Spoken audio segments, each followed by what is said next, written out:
नमस्कार दोस्तों। I hope कि आप लोग की तैयारी बहुत अच्छे से चल रही होगी। और अभी तक हम लोग जितने भी क्वेश्चंस डाले हैं इस वीडियो में, मतलब इस चैनल पे, आप अच्छे से देख लिए होइएगा और उसका प्रैक्टिस भी किया होइएगा। तो मैथ्स का 5 मार्क्स का क्वेश्चंस आपको डाल दिया गया हुआ है, आप उसको आसानी से देख लीजिए और समझ लीजिए, अच्छे से समझ लीजिए, ताकि आपके एग्ज़ाम में एक भी क्वेश्चन 5 मार्क्स का ना छूटे। ठीक है।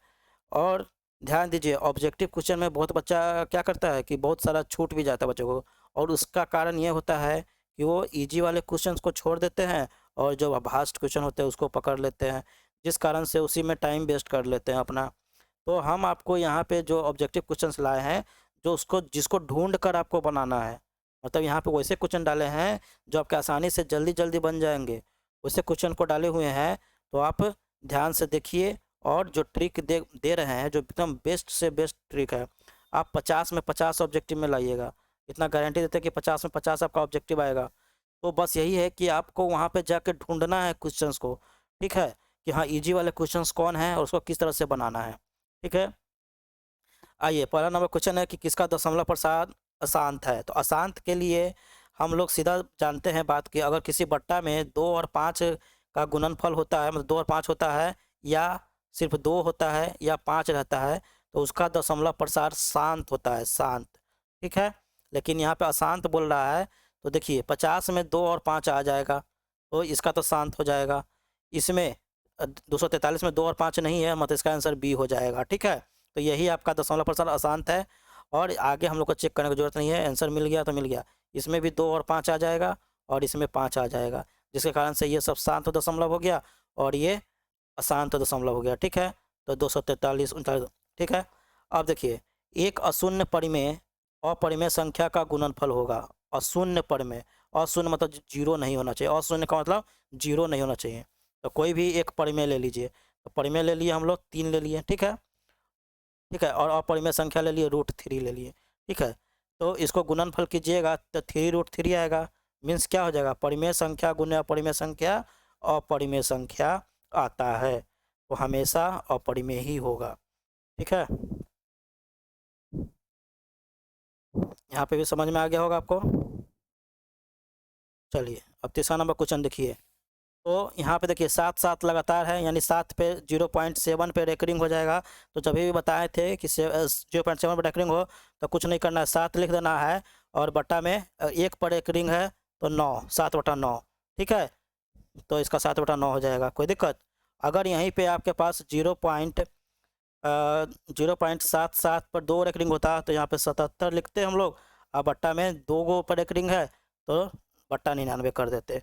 इस बात को ध्यान से आप देखना है। चलिए, तो हम लोग यहाँ पे आसानी वाला क्वेश्चन सबको लेके आए हुए हैं, ताकि आप इसको ढूंढना है और ऐसे ही क्वेश्चंस को बना के आना भी है।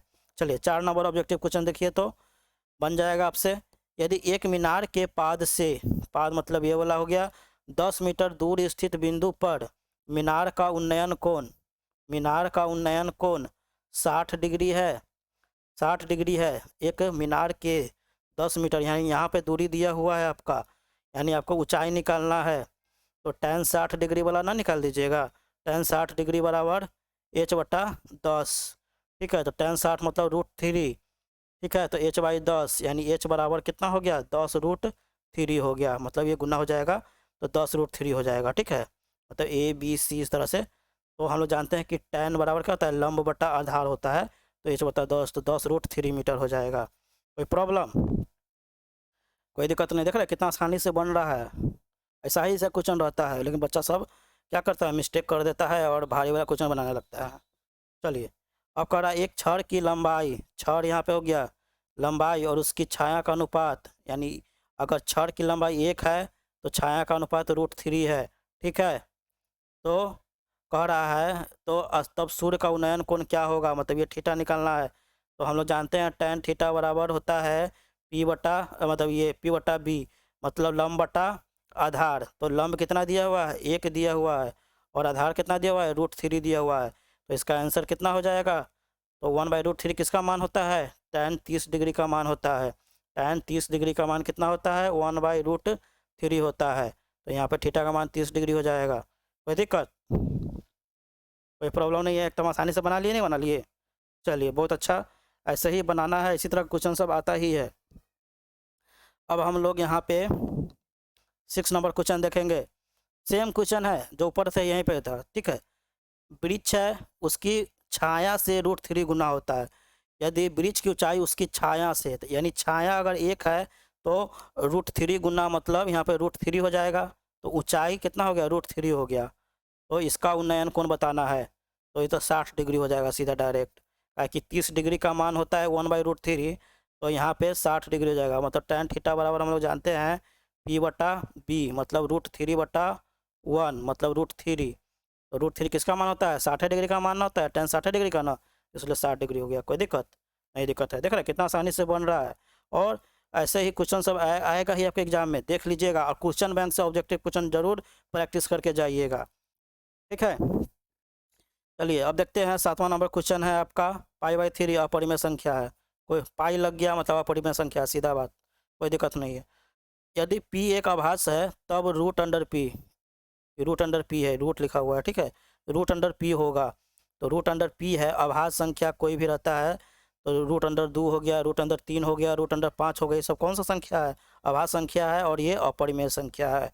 तो 8 का b हो गया। देख रहे हैं ऐसा ही क्वेश्चन सब आवे करता है। पाई कौन सी संख्या है, तो अपरिमेय संख्या है। एकदम याद, मतलब क्या है, मतलब बहुत ही इंपॉर्टेंट क्वेश्चन सब है, और आपका ऑब्जेक्टिव भी बहुत आसान रहता है। लेकिन बच्चा लोग क्या करता है कि जो सॉल्व करने वाला होता है ना, उसी को सॉल्व करने में टाइम लगा देते हैं, और ये ऐसे टाइप के क्वेश्चन को छोड़ देते हैं, फार्मूला बेस्ड क्वेश्चन को छोड़ देते हैं। तो छोड़ना नहीं है आपको। फार्मूला अगर चाहिए, पूरा फार्मूला, टोटल क्लास 10th का फार्मूला चाहिए, ठीक है, फार्मूला 10th का पूरा फार्मूला है, तो आप एजुकेशनल माइंड्स ऐप डाउनलोड कीजिए, ठीक है, एजुकेशनल माइंड्स ऐप डाउनलोड कर लीजिए, उसमें आपको पूरा मिल जाएगा 10th का फार्मूला, ठीक है, फ्री में मिलेगा, फ्री में, ठीक है, कोई दिक्कत नहीं है, कोई कॉस्ट नहीं है, ठीक है। अगर दिक्कत होगा डाउनलोड करने में तो 8210777875 पे आप व्हाट्सअप कीजिए, आपको आसानी से मिल जाएगा, ठीक है। चलिए, भाज्य ए और भाजक बी है, ध्यान से देखिए, भाज्य ए है और भाजक बी है, तो a बराबर BQ+R के लिए कौन सा कथन सत्य है। तो यहाँ पे आप जानते ही है, यहाँ पे इसका आपका हो जाएगा,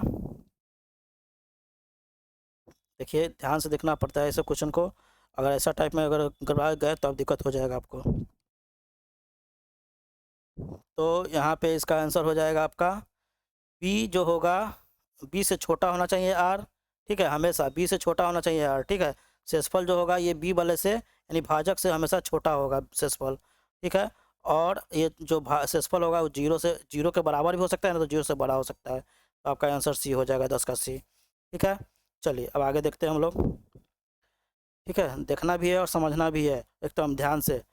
चलिए, और देखिए त्रिकोणमिति का क्वेश्चन आपका भरल पड़ल रहता है ऑब्जेक्टिव में, लेकिन बच्चा बनाता नहीं है, छोड़ देता है। हाइट एंड डिस्टेंस का क्वेश्चन रहता है, उसको भी छोड़ देता है।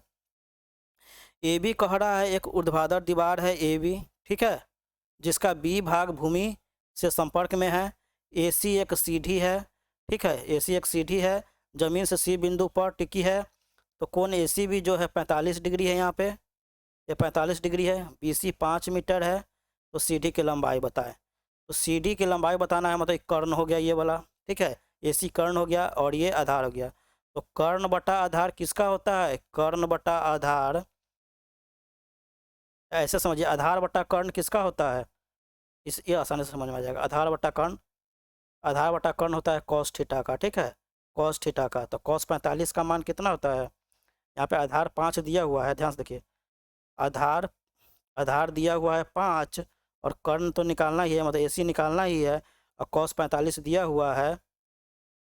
तो कॉस 45 का मान होता है 1/√2 होता है। कॉस 45 का कितना होता है, 1/√2। तो ए सी से यहाँ पे गुना हो जाएगा, ए सी 5√2, ठीक है, 5√2 मीटर आंसर हो जाएगा।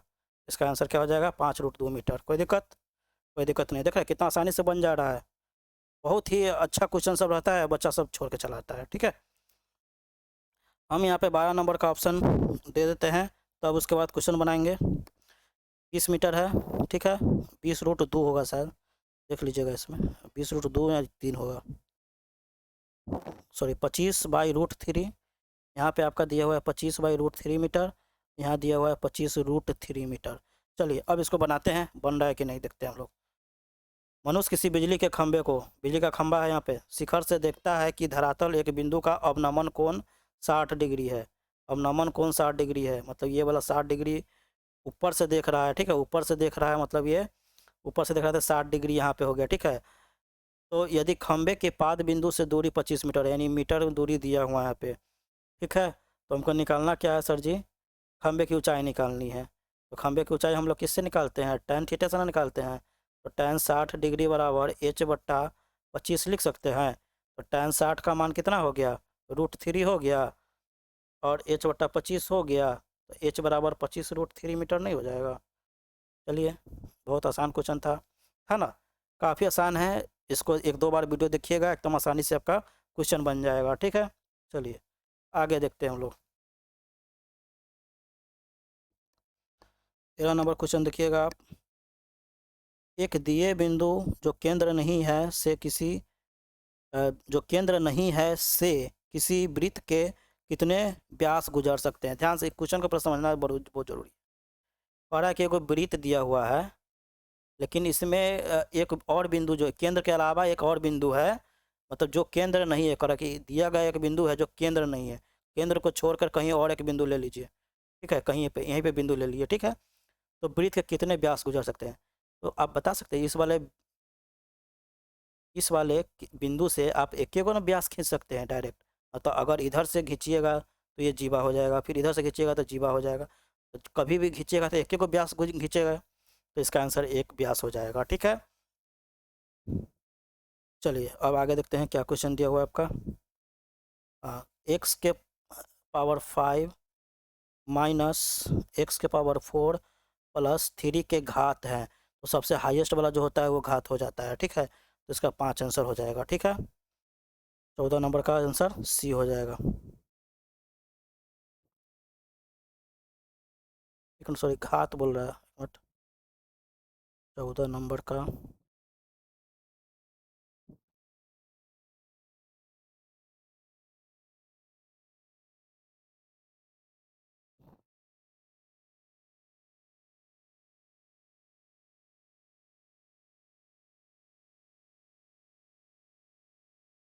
चलिए देखते हैं इसको। ये इसको बाद में हम लोग देखेंगे, अभी ये डाउट में है। क्वेश्चन शायद अधूरा क्वेश्चन है, इसलिए इसको छोड़ दीजिए, ठीक है। इसको छोड़ दीजिए आप।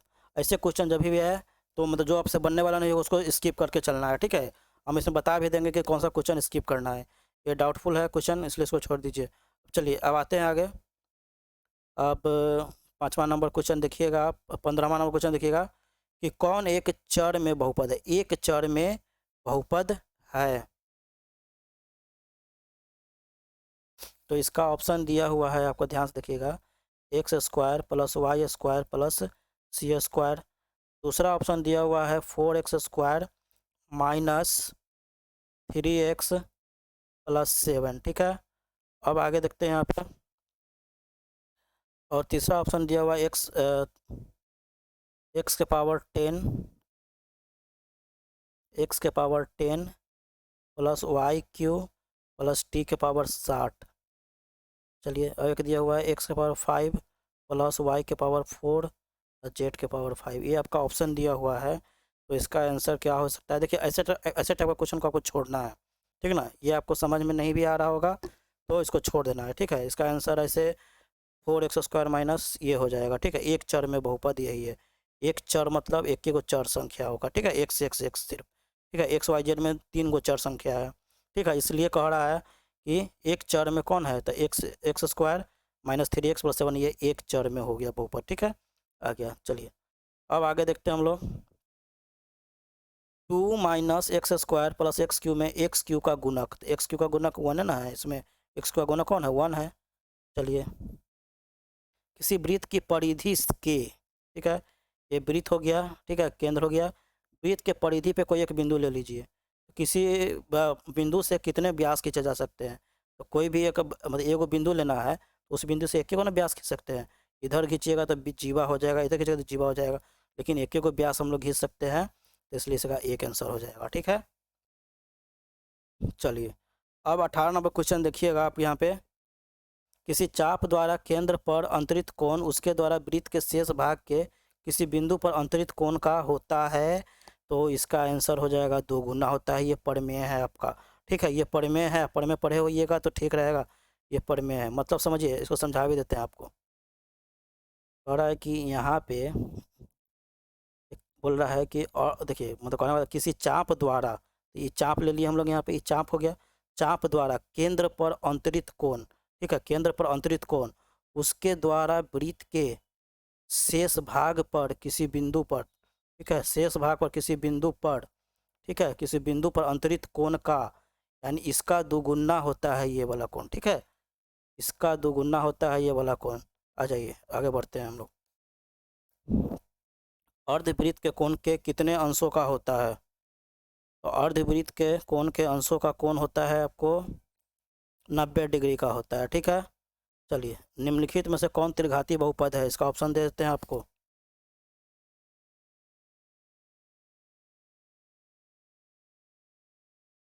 देख रहे हैं कितना आसानी से जल्दी जल्दी बन रहा है। त्रिघाती बहुपद मतलब कहना मतलब है कि जिसमें एक्स क्यू लिखा होगा, ठीक है। तो आपका दिया हुआ है Y plus Y square plus 4, यहाँ पे दिया हुआ है x square plus X plus 1, ये भी नहीं होगा।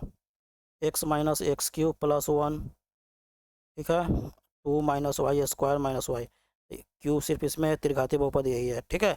चलिए आगे देखिए, 21 नंबर क्वेश्चन देखिएगा। एक्स बराबर 1 दिया हुआ है, तो बहुपद का मान ज्ञात करना है। 5x square minus 3x plus 7, मतलब ये दिया हुआ है तो आपको एक रख के, एक्स का मान एक रख के बनाना है। तो दिया हुआ है क्या, 5x square minus 3x plus 7 दिया हुआ है, तो 5 इंटू 1 का स्क्वायर माइनस 3 इंटू 1 प्लस 7, ठीक है। तो 5 गुने 1 मतलब 5 हो गया, 3 हो गया प्लस 7 हो गया, तो 7 5 12 में से 3 गया तो 9 हो गया इसका आंसर, ठीक है। कोई दिक्कत? देख रहे हैं कितना आसानी से बन रहा है आपका। निम्न में से किस द्विघात बहुपद के शून्यकों का योगफल 3 तथा गुणनफल -10 होगा? ये बात समझिए, देखिए ध्यान से देखिएगा। मतलब कह रहा है कि अल्फा प्लस बीटा बराबर आपका 3 होना चाहिए और अल्फा इंटू बीटा बराबर आपका -10 होना चाहिए, ठीक है, ठीक है, -10 होना चाहिए। तो आप जानते हैं ये वाला फॉर्मूला याद है आपको? अल्फा प्लस बीटा बराबर होता है -b/a और अल्फा इंटू बीटा बराबर होता है c/a। अगर फॉर्मूला याद नहीं होगा तो बन नहीं करेगा आपसे। तो देखिए, कह रहा है कि इसका निकालिएगा आप, तो यहाँ पे -b/a में रखिएगा इसको, इसमें -b/a रखिएगा तो -3 हो जाएगा, और यहाँ पे 1, यहाँ पे माइनस लगा रहेगा पहले से, तो यहाँ पे 3, ये तो 3 तो ठीक है, अल्फा प्लस बीटा आ गया। और अल्फा इंटू बीटा निकाल के देखिए, अल्फा इंटू बीटा निकालिएगा तो c/a होता है, यानी 10 और बट्टा 1, यानी ये सही है, मतलब यही आंसर है आपका, पहला नंबर ये आंसर है आपका, ठीक है। आगे देखने का जरूरत भी नहीं है, ठीक है, पहले आ गया तो दूसरा देखने की जरूरत नहीं है। किस वह चतुर्भुज जिसके चारों शीर्ष पर वृत्त हो, चारों शीर्ष पर वृत्त हो, चारों शीर्ष पर कोई भी चतुर्भुज होगा जिसके चारों शीर्ष पर वृत्त हो ऐसे करके, तो वो क्या कहलाता है? चक्रीय चतुर्भुज कहलाता है। और ध्यान दीजिए कि चक्रीय चतुर्भुज के सम्मुख कोण का योग 180 डिग्री होता है, ठीक है, सम्मुख कोणों का योग 180 डिग्री होता है। चलिए, एक वृत्त का क्षेत्रफल 220 सेंटीमीटर स्क्वायर दिया है, मतलब आप सीधे डायरेक्ट लिख लीजिएगा, πr स्क्वायर बराबर आपको दिया हुआ है कितना, 220 सेंटीमीटर स्क्वायर दिया हुआ है ना। चलिए, इसके अंदर खींचे गए वर्ग का क्षेत्रफल दीजिए। देखिए बात समझाइए यहाँ पे, दिया हुआ है, ठीक है, ये दिया हुआ है, और आपका यहाँ पे ध्यान से हम समझा देते हैं, इसमें एक वर्ग दिया हुआ है, ठीक है, एक वर्ग दिया हुआ है, वर्ग दिया हुआ है, मान लीजिए केंद्र दिया हुआ है, ठीक है। तो देखिए यहाँ ढंग से देखिएगा, यहाँ पे इसको थोड़ा सा बनाना पड़ेगा आपको और तब समझना भी पड़ेगा। देखिए, हम आसानी से आपको बता दे रहे हैं, जो मतलब जो मेथड है आपका, मतलब ये वृत्त मतलब ऑब्जेक्टिव का जो मेथड है कि जल्दी से बन जाने वाला, ठीक है। तो आप पहले क्वेश्चन को समझ लीजिए कि वृत्त का क्षेत्रफल दिया हुआ है और इसके अंदर खींचे गए वर्ग का क्षेत्रफल निकालना है। तो यहाँ पे केंद्र होता है, तो मान लीजिए अगर वर्ग में एक विकर्ण निकालते हैं, ठीक है, वर्ग में विकर्ण बनाते हैं, तो वर्ग का विकर्ण वृत्त के व्यास के बराबर है कि नहीं, वृत्त के व्यास के बराबर है कि नहीं। तो वर्ग का विकर्ण विकर्ण जो है वो वृत्त के व्यास के बराबर है, वृत्त के व्यास के बराबर है। तो वृत्त के व्यास बराबर हम लोग जानते हैं 2r होता है ना, 2r होता है। और आप इतना जानते हैं, ये बात जानते होइएगा आप कि वर्ग का विकर्ण बराबर √2 गुने भुजा होता है, √2 गुने भुजा होता है। ठीक है, तो हमको निकालना क्या है, वर्ग का क्षेत्रफल निकालना है। तो वर्ग का क्षेत्रफल निकालना है, आसानी से समझिए इसको। तो आप देख रहे हैं कि यहाँ पे पाई आर स्क्वायर बराबर 220 सेंटीमीटर दिया हुआ है, पाई आर स्क्वायर। तो पाई आर स्क्वायर बराबर आपको दिया हुआ है 220 सेंटीमीटर। तो पाई आर स्क्वायर से आप ध्यान से देखिए, पाई आर स्क्वायर से 22/7 गुने आर स्क्वायर बराबर आप लिख सकते हैं 220, लिख सकते हैं, ध्यान से देखिए, तो 220 लिख सकते हैं। अब ध्यान से देखिएगा, तो 22 दहाई 220, तो आर स्क्वायर बराबर क्या हो जाएगा, यहाँ पे देखिए, आर स्क्वायर बराबर आपका क्या हो जाएगा, 7 दहाई 70, आर स्क्वायर बराबर आपका 70 हो गया। ठीक है, वृत्त के व्यास के बराबर होता है वर्ग का विकर्ण। वर्ग का विकर्ण बराबर जो फार्मूला क्या है, वर्ग का विकर्ण का फार्मूला √2 गुने भुजा है। इसको ध्यान से देखना होगा, तब समझ में आएगा आपका क्वेश्चन। ठीक है, चलिए देखते हैं हम लोग। हाँ, तो यहाँ पे क्या हो जाएगा, √2 गुने भुजा दिया हुआ है यहाँ पे। वर्ग का विकर्ण ही देख लेते हैं, वर्ग का विकर्ण का फॉर्मूला हम लोग।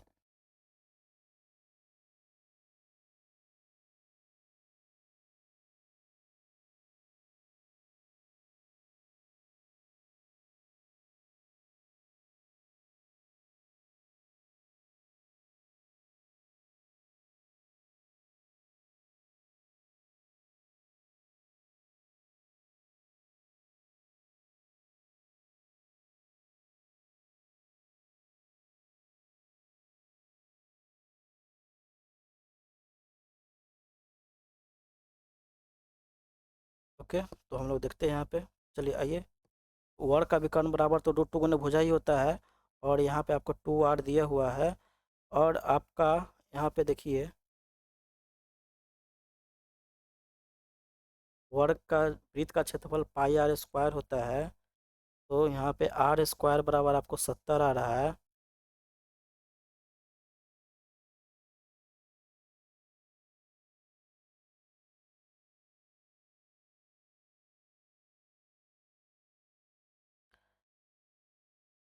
सत्तर, तो 70 आ रहा है यहाँ पे। हाँ, तो देख लीजिए ना यहाँ पे, तो यहाँ पे भुजा बराबर क्या हो जाएगा, मतलब भुजा को ये मान लेते हैं, तो यहाँ पे देख लीजिए, तो 2r हो जाएगा, अब बट्टा में यहाँ पे √2 हो जाएगा। ठीक है, तो √2, हाँ यहाँ पे √2 हो जाएगा। आर स्क्वायर बराबर यहाँ पे आप कर सकते हैं, आर बराबर √70।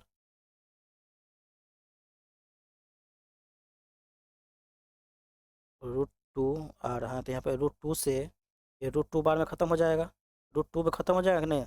ए बराबर आपका क्या हो गया, ए बराबर हो गया आपका √2 × r, मतलब √2 × r हो गया। ठीक है, √2r हो गया यहाँ पे, ए बराबर √2r हो गया, ए बराबर हो गया आपका √2r। चलिए, तो यहाँ पे r बराबर अगर हम लोग क्या कर देते हैं, रूट अंदर 70 हो जाएगा आपका, r बराबर रूट अंदर 70 हो जाएगा। तो ए स्क्वायर यानी भुजा का स्क्वायर निकालना है हमको, सॉरी हाँ, पहले वर्ग का क्षेत्रफल निकालना है हम लोग को। ए स्क्वायर बराबर आप यहाँ पे √2, और आर यहाँ पे √70 है, इसका स्क्वायर निकालिएगा आप, तो √2 का स्क्वायर 2 हो जाएगा, और √70 का स्क्वायर 70 हो जाएगा, यानी 70 दूनी 140 सेंटीमीटर स्क्वायर हो जाएगा। ठीक है, इस तरह से इसका आंसर क्या हो जाएगा, 140 सेंटीमीटर स्क्वायर हो जाएगा। यहाँ पे थोड़ा सा प्रॉब्लम हुआ है बनाने में, लेकिन आप टेंशन नहीं लीजिए, ऐसा क्वेश्चन आएगा तो आपको छोड़ना है। ठीक है, आइए, मतलब जिसमें ज़्यादा समय लगने वाला होगा उसको छोड़ देना है। ठीक है, देख रहे हैं, इसको अगर एक बार फिर से देख लीजिएगा तो समझ में आ जाएगा आपको। चलिए अब आगे देखते हैं, 26 नंबर क्वेश्चन क्या दिया हुआ है।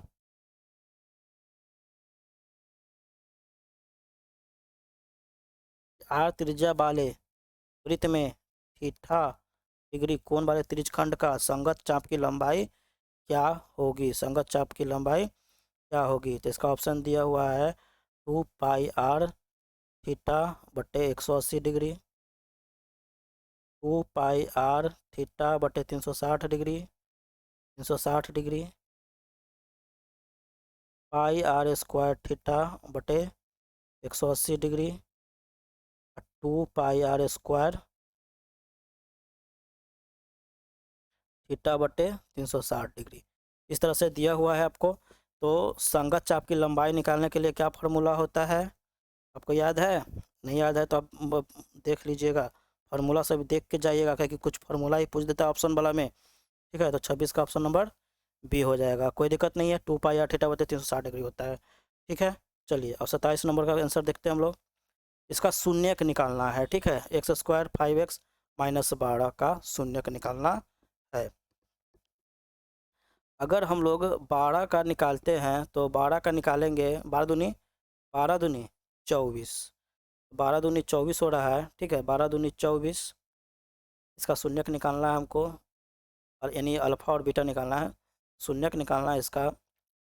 तो देख लीजिए इसको कैसे निकालते हैं हम लोग। 12 दूनी 24, ऐसा क्वेश्चन जब भी आए ना, 2x² minus plus 5x minus 12, तो आप ऐसे कर सकते हैं कि 12 दूनी 24 हो रहा है, 12 दूनी 24 हो रहा है, तो 24 को हम लोग कितना 8 × 3 लिख सकते हैं, 8×3 = 24, क्योंकि हम लोग को गुना करने पे 24 आना चाहिए और जोड़ने या घटाने पे 5 आना चाहिए। तो यहाँ पे देख रहे हैं 8 में से 3 घटाएंगे तभी है ना 5 आएगा, 8 में से 3 घटाएंगे तभी ना 5 आएगा। तो 8 प्लस में आएगा, मतलब 8 प्लस में है और ये -3 में है, तो x + 8 और एक x - 3 होगा, इस तरह से होगा। तो x बराबर -8 हो जाएगा, और x x - 3 बराबर 0 है, तो x बराबर आपका क्या हो जाएगा 3 हो जाएगा। यहाँ -8 में ये वाला जो 2 है आपका बटा 2 करना होगा। ठीक है, और यहाँ पे भी बटा 2 करना होगा, तो 2 चुका 8 यानी -4 और 3/2 हो जाएगा। देख रहे कितना आसानी से बन गया। आप देख लीजिएगा, -4 और 3/2 इसमें है, ऑप्शन नंबर बी में है, ध्यान से देख लीजिएगा। ठीक है, समीकरण 4 - 3x के दो चर वाले समीकरण रूप है। तो रूप है बोल रहा है दो चर वाले, और दो चर वाले समीकरण के रूप है। तो दो चर वाले समीकरण, तो 0 से गुना करेंगे तब ना y खत्म हो जाएगा, क्या यहाँ पे 4 - 3x दिया हुआ है बराबर मान लीजिए 0 चलते हैं, तो यहाँ पे y को हटाना पड़ेगा, दो चार है तो y को हटाना होगा, तो 0 से गुना करेंगे, तो यहाँ 4 प्लस में है, -3x है, -3x है, तो आपका समीकरण 1 हो जाएगा। ठीक है, कोई दिक्कत नहीं है, बहुत आसान क्वेश्चन है। इसको हल करना है 2x + 3y और 2x - 4y 24 का हल करें, तो इसको प्रतिस्थापन विधि से आप लोग हल करने चल जाइएगा क्या। ठीक है ना, प्रतिस्थापन विधि से हल करने लग जाइएगा, वैसे नहीं करना है आपको, ऑब्जेक्टिव बना रहे हैं तो ऑब्जेक्टिव की तरह बनाइए। इसमें सिर्फ ऑप्शन रखना है, x y का मान रखिए, तो x का मान अगर यहाँ पे 2 रखते हैं तो 2 दूनी 4 और प्लस y बराबर 3y रखते हैं, तो 3 × 4, तो 3 × 4 = 12, 4 × 16 ज़्यादा हो जा रहा है, तो ये नहीं होगा। फिर -2 रखिए, तो 2 दूनी 4 यानी -4 हो जाएगा, और यहाँ माइनस रखिएगा तो -15 हो जाएगा, ये भी नहीं होगा। चलिए ठीक है, यहाँ पे 3 रखिएगा तो दो तिया -6, और यहाँ पे 1 रखिएगा तो 3 हो जाएगा, ये भी आपका नहीं होगा। चलिए अब यहाँ पे देखते हैं, 2x गुने यानी -2, और यहाँ पे +3 × 5 यानी 2 दूनी 4 -4 और +15 यानी 15 से 4 का तो 11, मतलब आपका आंसर ये हो जाएगा। तो ये ऑप्शन से आप बना लीजिएगा इसको। ठीक है, चलिए आपको फार्मूला भी याद होना चाहिए, नहीं होगा फार्मूला तो बड़ा दिक्कत हो जाएगा बनाने में। चलिए देखते हैं हम लोग, a के किस मान के लिए समीकरण निकाय का अनगिनत हल होंगे। चलिए देख रहे हैं हम लोग, इसमें आपका पहले ऑप्शन दे देते हैं हम लोग।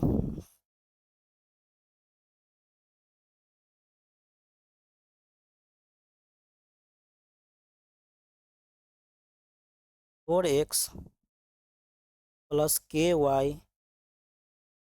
4x + ky बराबर 6 दिया हुआ है एक, और एक समीकरण आपको दिया हुआ है तो y बराबर 6 दिया हुआ है, और एक दिया हुआ है 2x -4y बराबर 3 दिया हुआ है। तो अनगिनत हल होने के लिए आपका क्या होना चाहिए? अनगिनत हल होने के लिए आपका होना चाहिए यहाँ पे 4 दूनी 8 न, यानी सब बराबर हो जाएगा तो अनगिनत हल हो जाएगा। यानी A/B बराबर ऐसे समझिए ना, A/A1/A2, हाँ A1/A2 बराबर B1/B2 और बराबर C1/C2। ठीक है, समझिए आप।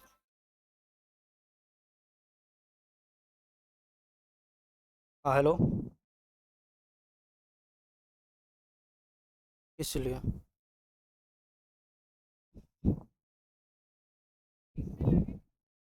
ना पैसा कहाँ है उसका बचा हुआ, वो नहीं कर सकते आप, वो तो कर सकते हैं। ठीक है, हम पूछ लेते हैं।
ओके, आगे चलते हैं हम लोग।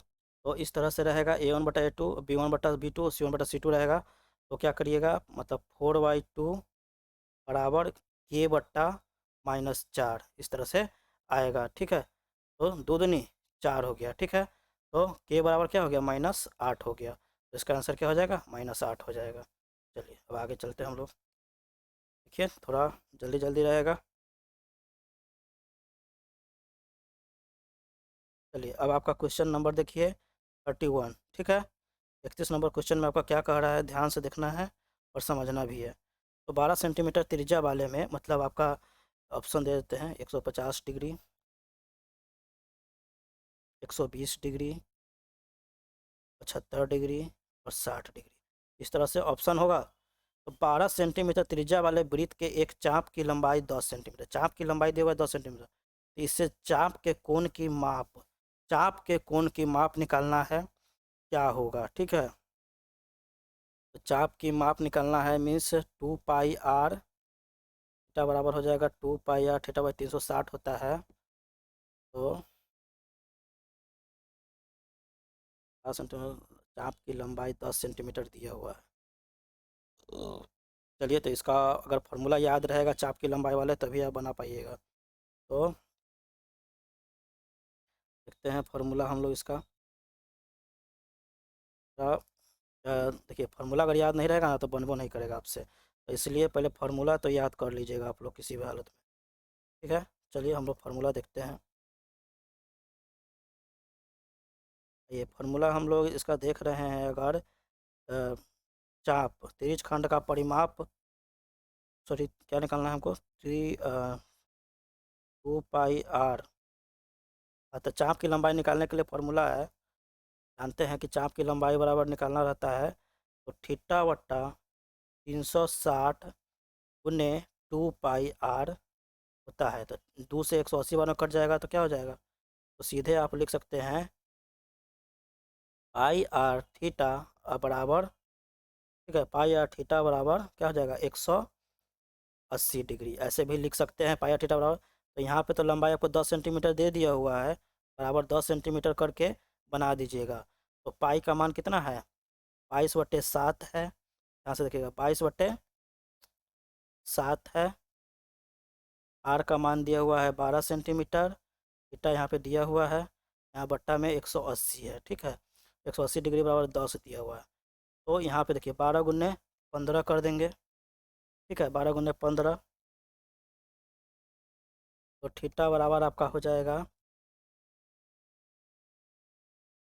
तो इस चाप के कोण की माप डिग्री में ज्ञात होता है। तो का इसका क्या हो जाएगा, कोण की माप ज्ञात करनी है, चाप के कोण की माप यानी थीटा बराबर निकालना है हम लोग को। Pi r theta, 2 pi r theta, pi r theta बटे 180 डिग्री सही बन रहा है हम लोग का। तो 12 × 15 बार कट जा रहा है, यहाँ 15 से यहाँ 150 डिग्री हो जाएगा ना, 150 डिग्री इसका आंसर होना चाहिए। चलिए देखिए इसका आंसर, हाँ तो 150 डिग्री हो जाएगा। मतलब ये 15 दाएँ 110 × 15 कर देंगे तो 150 डिग्री हो जाएगा इसका आंसर। मतलब फॉर्मूला याद रखिएगा, पाई आर थीटा बटे 180 डिग्री। ठीक है, पाई आर थीटा बटे 180 डिग्री लंबाई निकालने का फॉर्मूला। ठीक है, याद रखिएगा। चलिए अब आगे बढ़ते हैं हम लोग। अब एक तार को 28 सेंटीमीटर त्रिज्या वाले वृत्त के रूप में मोड़ दिया जाता है। अब वह पुनः एक वर्ग के रूप में मोड़ दिया जाता है, तब वर्ग की भुजा बताइए। तो 28 सेंटीमीटर त्रिज्या वाले वृत्त है, यानी 2 पाई आर परिधि निकालेंगे तो वो भी तो वर्ग का ही ना होगा। तो 4 गुने तो क्या हो जाएगा, 4 गुने परिमाप क्या होता है, 4 गुने भुजा के बराबर होता है, 4 गुने भुजा के बराबर होता है, 4a। तो 2 पाई आर कितना दिया हुआ है, ध्यान से देखिएगा। तो वर्ग की भुजा क्या है, तो 2 पाई आर यानी 2 × 22/7 गुने 28 बराबर क्या हो जाएगा, 4a। ठीक है, तो यहाँ पे 7 × 28 और ये 4 से ये 4 खत्म हो जाएगा, तो 22 दूनी 44 सेंटीमीटर इसका आंसर हो जाएगा। तो भुजा क्या हो गया, 44 सेंटीमीटर। अब देखिए आर त्रिज्या वाले एक वृत्त द्वित्रिज है जिसका कोण थीटा है का क्षेत्रफल निकालना है। तो क्षेत्रफल निकालना है तो ये हो जाता है आपका, त्रिज्य खंड का जो क्षेत्रफल निकालना रहता है यहाँ पे,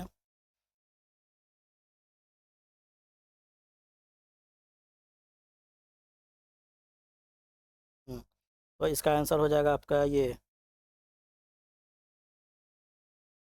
2 से ये वाला कट जाएगा, 360 डिग्री में हो जाएगा। ठीक है, 360 डिग्री, तो थीटा बटे 360 उन्हें पाई आर स्क्वायर होता है।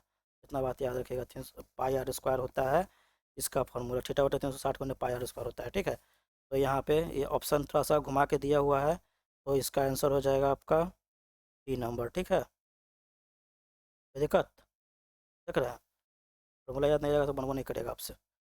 अद्वितीय हल कब होता है, याद है अद्वितीय हल कब होता है, जब A1/A2 is not equal to B1/B2 होता है शायद क्या, यानी A1/A2 अद्वितीय हल के लिए आपका फार्मूला क्या है देख लीजिए, हम बता देते हैं आपको। अद्वितीय हल मतलब उसका हल है, तो उसका मान निकल सकता है। ठीक है,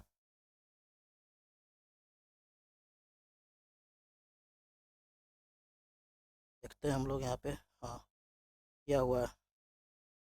अद्वितीय हल होने के लिए कि A1/A2 is not equal to B1/B2, ठीक है। अगर ये हो गया तो समझिए उसका अद्वितीय हल है।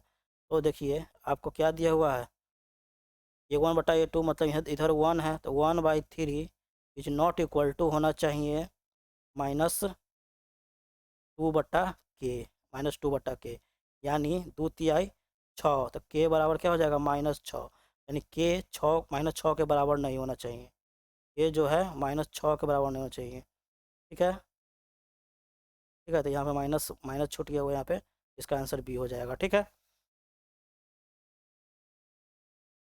ये बराबर -6 का नहीं होगा, तो इसका आंसर समझ रहे हैं बात को ना। चलिए अब देखिए यहाँ पे समीकरण 35 नंबर क्वेश्चन का कह रहा है कि ए बी सी का मान ज्ञात करें, ए बी और सी का मान ज्ञात करें। 2x बराबर -5y दिया है। 35 क्वेश्चन थोड़ा सा डाउटफुल लग रहा है हमको, 35 क्वेश्चन छोड़ दीजिए, ठीक है। समीकरण 2x बराबर -5y दिया है और कह रहा है कि ए बी सी का मान ज्ञात करें, कैसे ज्ञात कर सकते हैं?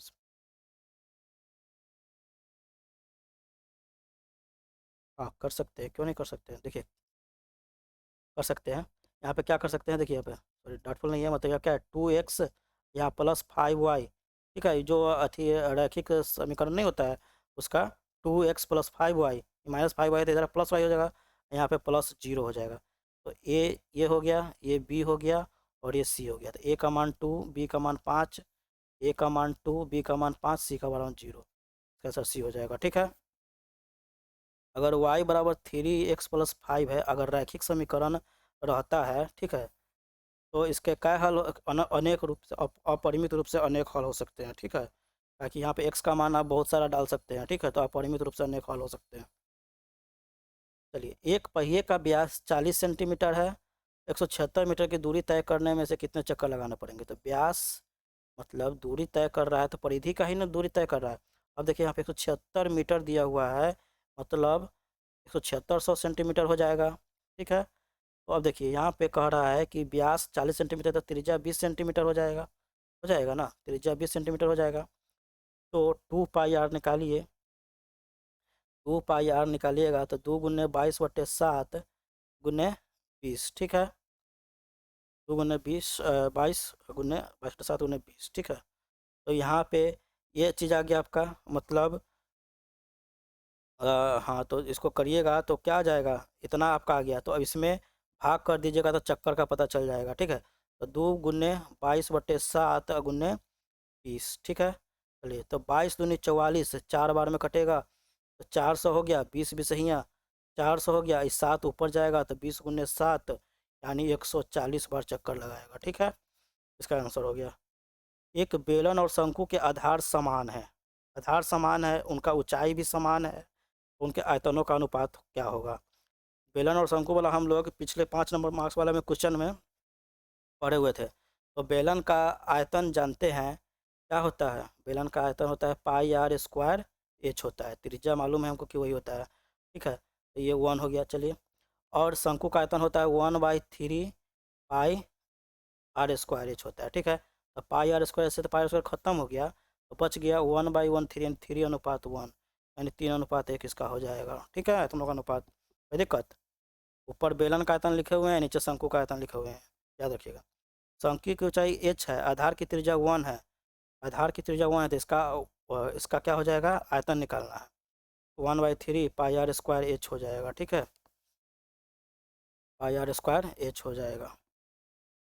इसका ऑप्शन पहले देख लीजिए, उसके बाद बनाइए। चलिए 1 है मीन्स 1/3πh होगा क्या, ऑप्शन में देख लेते हैं हम लोग क्या है ऑप्शन दिया हुआ है इसका। ऑप्शन छूट चुका है, इसमें टाइपिंग नहीं किया गया हुआ है।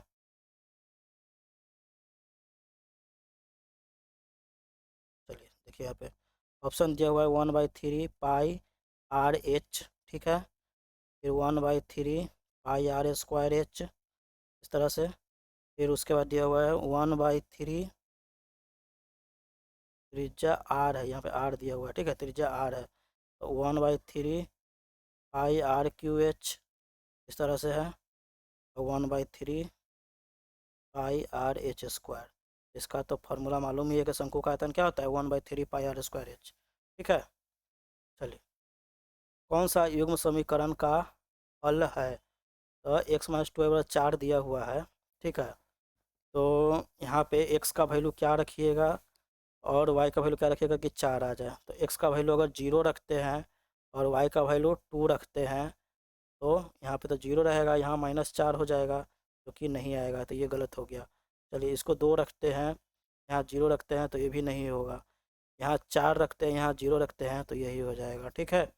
चलिए, द्विघात समीकरण a x square plus b x plus c का मूल वास्तविक और असमान कब होता है? ये बहुत अच्छा क्वेश्चन है। A x square plus b x plus c का मूल वास्तविक और असमान कब होता है? तो विवेचक निकालने आता है ना आपका। तो वास्तविक और असमान कब होगा? जब डी का वैल्यू ग्रेटर देन 0 होगा, यानी 0 से बड़ा होगा, ठीक है। अगर बराबर 0 होगा तो वास्तविक भी होगा और समान होगा, यानी दोनों मूल समान रहेगा। लेकिन लेस देन 0 रहेगा तो असमान, मतलब क्या होगा, अवास्तविक हो जाएगा, उसका मूल निकलवे नहीं करेगा, ठीक है। तो इसका आंसर आपका ये हो जाएगा। अगर डी ग्रेटर देन 0 है तो वास्तविक और असमान होगा, डी बराबर 0 है तो वास्तविक और समान होगा, ठीक है। ये बात याद रखिएगा। और लेस देन 0 होगा तो वो अवास्तविक हो जाएगा। 4 -1/2 एक्स स्क्वायर के शून्य कौन है? तो देखिए यहाँ पे, यहाँ बराबर 0 कर दीजिएगा तो ये 4 इधर चला आएगा, तो -1/2 एक्स स्क्वायर, इधर हो गया -4, माइनस से माइनस खत्म, एक्स स्क्वायर बराबर क्या हो जाएगा, 2 × 8 हो जाएगा। तो यहाँ पे एक्स बराबर √8 लिखिएगा तो आपका 2√2 आ जाएगा। जो रूट से हटता है तो प्लस माइनस हो जाता है, तो +-2√2 हो जाएगा, ठीक है। चलिए, यदि घन के विकर्ण की लंबाई लंबाई 6√3 सेंटीमीटर है तो इसके संपूर्ण पृष्ठ का क्षेत्रफल ज्ञात करें। तो बेलन का संपूर्ण पृष्ठ का क्षेत्रफल, बेलन का संपूर्ण पृष्ठ का क्षेत्रफल आपको याद होना चाहिए, तभी जाके इसको बना, सॉरी बेलन है क्या, नहीं, घन का संपूर्ण पृष्ठीय क्षेत्रफल। तो घन का विकर्ण दिया हुआ है आपको, तो सीधा बन जाएगा आपको। तो क्या होता है इसका, घन का विकर्ण जो होता है √3 गुने भुजा होता है। संपूर्ण पृष्ठ का क्षेत्रफल है तो वही हो जाएगा, घन का तो भुजा क्यों होता है, ठीक है ना, इतना सोचने वाला क्या हुआ था। घन का संपूर्ण पृष्ठ भुजा क्यों होता है, तो भुजा क्यों होता है तो मतलब हम लोग जानते हैं कि विकर्ण की लंबाई बराबर क्या होता है, √3 गुने भुजा। √3 गुने भुजा दिया हुआ है विकर्ण की लंबाई, यानी अगर भुजा निकालना होगा घन का तो √3 से भाग कर देंगे, एक खत्म हो जाएगा, यानी 6 बचेगा, तो 6 का क्यों कीजिएगा तो 216 सेंटीमीटर स्क्वायर हो जाएगा, ठीक है। कोई दिक्कत, कोई दिक्कत नहीं होगा आपको, दिक्कत होना भी नहीं चाहिए। चलिए, अब हम लोग आगे देखते हैं क्वेश्चन 44 नंबर। यदि गोले की त्रिज्या 3 गुनी हो तो इसका आयतन हो जाएगा। तो इसका आयतन आपका, गोले का त्रिज्या अगर 3 गुना किया जाए, तो पहले तो गोले का आयतन हम लोग क्या जानते हैं, 4/3 πr³ जानते हैं ना। तो गोले का त्रिज्या अगर 3 गुना हो जाए तो क्या हो रहा है, गोले की त्रिज्या अगर 3 गुनी हो जाए मतलब ये 3r, 3×3 = 9 × 27 हो जाएगा, ठीक है। 3×3 = 27, तो 3×9 = 36, 9×4 = 36, 9 गुना हो जाएगा, 9 गुना हो जाएगा, ठीक है, 9 गुना हो जाएगा। 4/3 πr³ है, अगर त्रिज्या का जगह पर 3r रखिएगा तो क्या हो जाएगा, 3×3 = 27 हो जाएगा। देखिए यहाँ पे 4/3 पाई और गुने 3×3 = 27, r³ हो गया, 3×9 = 27 हो गया, यानी 4×9 = 36, 4×9 = 36 हो गया, ठीक है। इस तरह से आप सोच सकते हैं। तो 44 का इसका आंसर हो जाएगा आपका, सॉरी 27 गुना हो जाएगा, सॉरी, 3×3 = 27 हो गया, हाँ 4/3 पाई से तो 4/3 खत्म ही हो जाएगा, r³ 27, यानी 27 गुना हो जाएगा, ठीक है। कोई दिक्कत नहीं है, चलिए 27 गुना हो जाएगा। अब 45 नंबर देखिए, अनाब के फलकों का क्षेत्रफल 3 वर्ग मात्रक, 4 वर्ग मात्रक और 6 वर्ग मात्रक, घनाभ के आयतन निम्नलिखित में से कौन सा होगा? ध्यान से देखिएगा सर जी, घनाभ का आयतन बोल रहा है ना, तो घनाभ का आयतन हम लोग जानते हैं लंबाई गुने चौड़ाई गुने ऊंचाई होता है, लंबाई गुने चौड़ाई गुने ऊंचाई होता है। तो यहाँ पे ऐसे कर सकते हैं आप, तो ऐसे कर सकते हैं कि यहाँ पे फलक का क्षेत्रफल दिया हुआ है, यानी L × B = 3 दिया हुआ है, और बी इंटू एच बराबर 4 दिया हुआ है और एल इंटू एच बराबर 6 दिया हुआ है। ठीक है, ये इस तरह से दिया हुआ है। तो हम लोग जानते हैं कि लंबाई गुने चौड़ाई गुने ऊंचाई होता है किसका, ये चीज़ का मतलब इसका, ये घनाभ का क्षेत्रफल, आयतन बड़े घनाभ का आयतन होता है। ठीक है, तो अगर इसको रूट अंडर कर दीजिएगा आप, तो 3 चौका 12 छक 72, 12 छक 72 हो गया। तो 72 को अगर निकालते हैं हम लोग, 12 छक 72,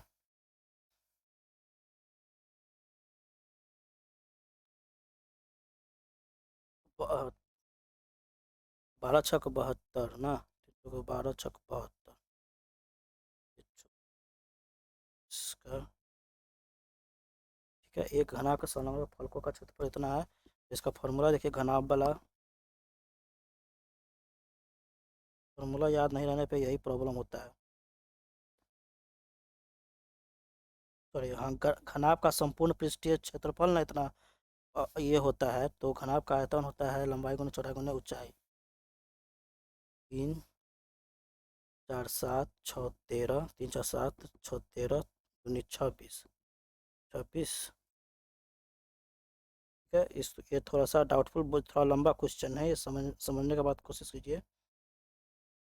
अगर ये इसको पूरा को अगर ये मान लेते हैं कि लंबाई चौड़ाई, तो एल का स्क्वायर, बी का स्क्वायर, 3 3 9, तो का 36 16 अगुने 36, यानी 9 3 4 6, ये तो 72 आ रहा है हम लोग को।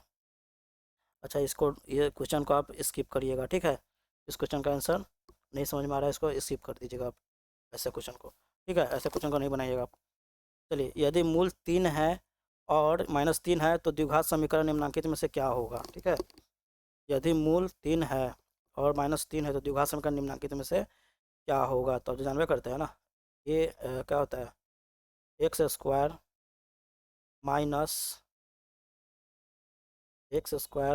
Alpha plus beta, alpha plus beta into x minus sorry plus c square, यही ना होता है। सॉरी मतलब अल्फ़ा इंटू बीटा का स्क्वायर, अल्फ़ा इंटू बीटा का स्क्वायर, शायद यही होता है। Alpha into beta x square minus alpha plus beta into x, और अल्फ़ा इंटू बीटा होता है, शायद अल्फ़ा इंटू बीटा होता है, हाँ। चलिए, तो यहाँ पे ध्यान से देखिएगा, तो यहाँ पे बोल रहा है 3 - 3 है तो अल्फ़ा प्लस बीटा कीजिएगा तो क्या हो जाएगा, 3 + 3 है तो अल्फ़ा प्लस बीटा कीजिएगा तो यहाँ पे 0 हो जाएगा, तो यहाँ पे 0 इंटू एक्स होगा।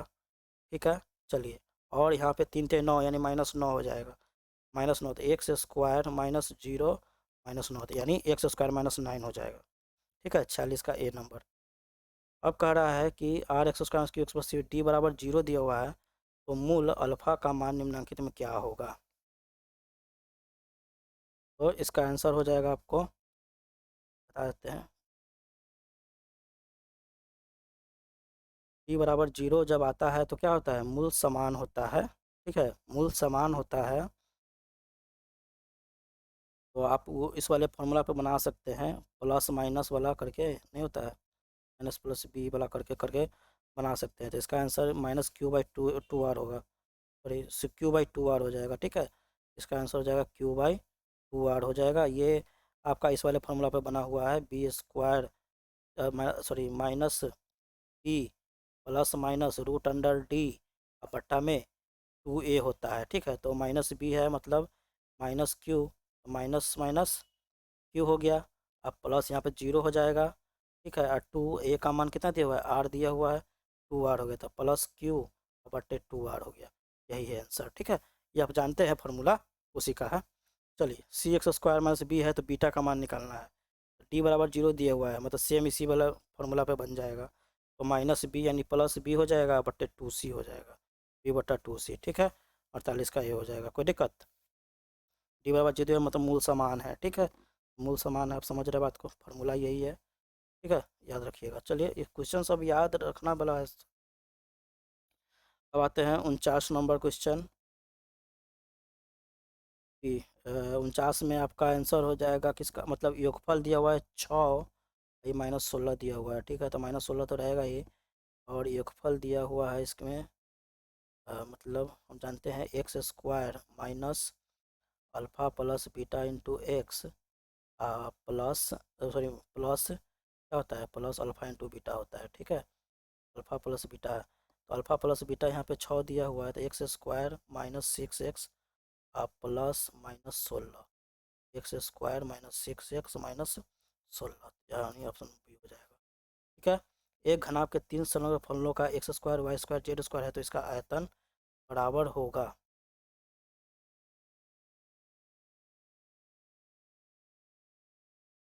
इसका आंसर हो जाएगा आपको, चलिए देखिए, काफ़ी अच्छा क्वेश्चन है ये। 50 नंबर का इसका आंसर हो जाएगा D, X into Y into Z, ठीक है। तो हम लोग को पीछे भी तो वही आ रहा था ना, 3 संलग्न फलकों का क्षेत्रफल एक्स स्क्वायर वाई स्क्वायर और जेड स्क्वायर होगा, तो एक्स वाई जेड हो जाएगा, मतलब वहाँ पे हम लोग को रूट अंदर 72 हो जाता, रूट अंदर 72 हो जाता, उधर छोड़िए, उसको हटाइए, उसको छोड़िए दीजिए। 19 और 25 का समांतर माध्य ज्ञात करना है, तो 19 प्लस 25 और बटा 2 कर दीजिएगा, तो 25 9 14 44 बटा 2 यानी 22 हो गया, ठीक है। चलिए, दिक्कत, कोई दिक्कत नहीं होना चाहिए आप लोग। देखिए लास्ट तक वीडियो देखिएगा, क्या पता कहीं आपको समावाज 2 है, ठीक है, बहुलक होगा तो जो सबसे ज़्यादा बार आया हुआ होगा, तो देखिए सबसे ज़्यादा बार 1 बार 2 बार 3 बार आया हुआ है, 1 बार ही 2 बार आया हुआ है, ठीक है। 40 1 बार आया हुआ है, 60 1 बार आया हुआ है, बाकी कोई नहीं है, 50 इसका आंसर हो जाएगा, ठीक है। चलिए अब देखते हैं, यदि 4 5 9 11 का माध्य 7 दिया हुआ है, माध्य दे चुका है, 4 प्लस 5 प्लस 9, ठीक है, 4 प्लस 5 प्लस 9 प्लस 11, ठीक है, 11 प्लस एक्स, ठीक है, तो 5 है, 5 वो है, तो बटा 5 हो जाएगा, बराबर 7 हो जाएगा, तो 4 5 9 18 1 19 29 हो गया, 29 प्लस एक्स बराबर 5 थे 35, एक्स बराबर क्या हो जाएगा, 35 में से 29 चला जाएगा, तो 6 आंसर हो जाएगा, ठीक है। चलिए देख रहे हैं कितना आसानी से बन रहा है, सेम वही क्वेश्चन है। एक्स मतलब एक्स प्लस 3 प्लस 4 प्लस 5 बटा 4, आज इसका 4 है, तो 4 चुका 16 हो जाएगा, एक्स प्लस 12 हो जाएगा, 5 और 9 3 12 16, एक्स बराबर क्या हो जाएगा, 16 माइनस 12, मतलब 4 आंसर हो जाएगा इसका, ठीक है। 40 50 की उच्च सीमा कौन है, तो 50 उच्च सीमा होता है, ऊपरी सीमा होता है, ठीक है, कोई दिक्कत नहीं है। चलिए अब आगे देखते हैं, वर्ग अंतराल का माप ज्ञात करना है, ठीक है, तो 35 में से 25 गया तो 10 हो जाएगा, ठीक है। चलिए अंतराल का अंतर ज्ञात करना ही है ना, माप ज्ञात करना तो 10 हो जाएगा, ठीक है। अब 58 नंबर क्वेश्चन देखिए, इसी घटना के उसके पूरा घटना का योग कितना होता है, 1 होता है, ये तो याद है आपको। चलिए ये बात क्वेश्चन देखिए, यहाँ पे 52 पत्तों के अच्छी तरह से फेंटा गया है, गड्ढे से एक पत्ता निकाला था, तो एक काला रंग का तस्वीर वाला, तो सबसे पहला बता दें हम आपको कि तस्वीर वाले 3 कार्ड ही होते हैं, मतलब जे के क्यू इस तरह से, इसके 4 कार्ड होते हैं, इसके भी 4 कार्ड होते हैं, इसके भी 4 कार्ड, ये फेस कार्ड हो गया, तो 4 में ये 2 ब्लैक होता है 2 रेड होता है, इसमें भी 2 ब्लैक 2 रेड होता है, 2 ब्लैक 2 रेड होता है, मतलब ब्लैक 2 2 4 2 6 ब्लैक हो गया, टोटल 52 है, 6/52 कीजिएगा तो 2 तिहाई 6, 3/26 हो जाएगा, ठीक है। देख रहे हैं, 20 टिकटों की जिन पर क्रमशः 1 2 3 से 20 लिखा है, या जिस तरह एक टिकट निकाली जाती है, तो 5 के गुणज की संख्या, तो 5 के गुणज की संख्या इसमें 5 होगा 10 होगा 15 होगा और एक 20 होगा, यानी 4 हो गया, 4/20 हो जाएगा, मतलब प्रायिकता निकालना है, तो 4 टोटल संख्या 20 है, 4 इसका इवेंट है, घटना है, तो 4/20 यानी 1/5 हो जाएगा, कोई दिक्कत। चलिए देख रहे कितना आसानी से बन रहा है, इस तरह से लिखना ही है आपको, बनाना भी है। 1 2 3 से 25 तक लिखा गया हुआ है, एक टिकट ऐसा निकल जाती है, टिकट की संख्या 3 या 5 का गुणज होना चाहिए, ठीक है। तो 3 का गुणज वाला पहले देख लीजिए क्या होता है, तो एक तो 3 हो जाएगा, 6 हो जाएगा, 9 हो जाएगा, 12 हो जाएगा, 15 हो जाएगा, 3 3 9 3 3 6 18 हो जाएगा, 18 हो जाएगा, 3 7 21 हो जाएगा, 3 8 24 हो जाएगा, एक तो ये हो गया। और एक 5 वाले, 5 10 15 20 20 और 25, ठीक है। तो 3 या 5 है 15, तो 15 वाला ये वो है 15 वाला, ठीक है, 15 से घटने वाला। तो 15 दोनों में है तो एक एक माइनस कर दीजिएगा। 1 2 3 4 5 6 7, एक 8, इसमें 8 वो है, टोटल कितना है 8 है इसमें, ठीक है। इसमें कितना है 5 वो है, तो टोटल 13 हो गया, टोटल 13 हो गया। 8 5 13, एक एक माइनस कर देना है, तो 13 में से एक गया तो 12 हो गया, ठीक है। ताकि 15 से दोनों में कटने वाला है, इसलिए 13 में से एक 12, तो 12/25 हो जाएगा इसका आंसर, ठीक है। 12/25 हो जाएगा, 13/25 नहीं कीजिएगा, ठीक है। चलिए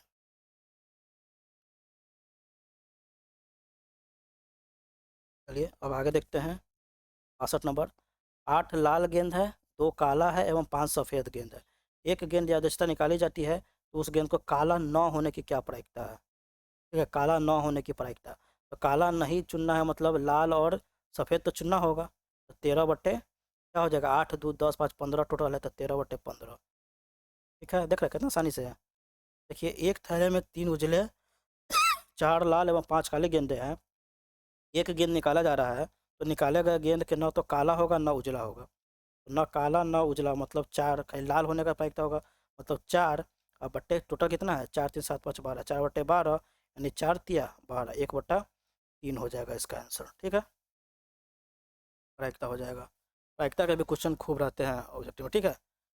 चलिए अब कह रहा है कि हल अपरिमेय संख्याओं का समुच्चय है। अपरिमेय संख्याओं का समुच्चय है, तो इसका हो जाएगा आपका अपरिमेय का बोल रहा है ना, तो 3/49 दिया हुआ है पे, तो यही हो जाएगा। क्योंकि एक से स्क्वायर इसको खींचेगा तो √3/49 हो जाएगा। तो ये अपरिमेय संख्या ही हो गया, इसलिए बढ़ रहा है, ठीक है। अब आ रहे हैं हम लोग 65 नंबर क्वेश्चन, देखिएगा आप आसानी से। चलिए समीकरण x² - 7x/12, तो मूलों का योग तथा गुणनफल क्रमशः है। तो मूलों का योग हम लोग जानते हैं, आपको फॉर्मूला पता होगा कि x² और minus alpha into beta x होता है, अल्फ़ा इंटू बीटा एक्स होता है, और यहाँ पे क्या हो जाएगा प्लस अल्फ़ा इंटू बीटा हो जाता है। अल्फ़ा इंटू बीटा यहाँ पे कितना दिया हुआ है, 12 दिया हुआ है, 12 दिया हुआ है यहाँ पे, और अल्फ़ा इंटू बीटा यहाँ पे कितना दिया हुआ है, 7 दिया हुआ है, ठीक है। तो इसका आंसर 7 और 12 होना चाहिए, 65 का सी, ठीक है। 7 और 12, ये नहीं समझिएगा कि -7 होगा, -7 नहीं होगा, 7 और 12 हो जाएगा, ठीक है। अल्फ़ा इंटू बीटा का जगह पर 7 है ना दिया हुआ है, इधर चिन्ह तो माइनस तो होबे करता है फॉर्मूला में ना, इसलिए यही 7 हो जाएगा और यहाँ पे 12 हो जाएगा, ठीक है। चलिए अब देखते हैं 81 1972 के बीच 17 से विभाजित होने वाली संख्या कौन कौन है, ठीक है। तो देखिए बहुत ही आसान क्वेश्चन है ये, एपी का एपी वाला एपी का क्वेश्चन है। 81 के बाद 17 से विभाजित होने वाले 17 सतह 17 चौका 68, 17 × 5 = 85, 81 के बाद 85 होगा, ठीक है ना, 85 है ना, जो 17 से विभाजित होने वाला है।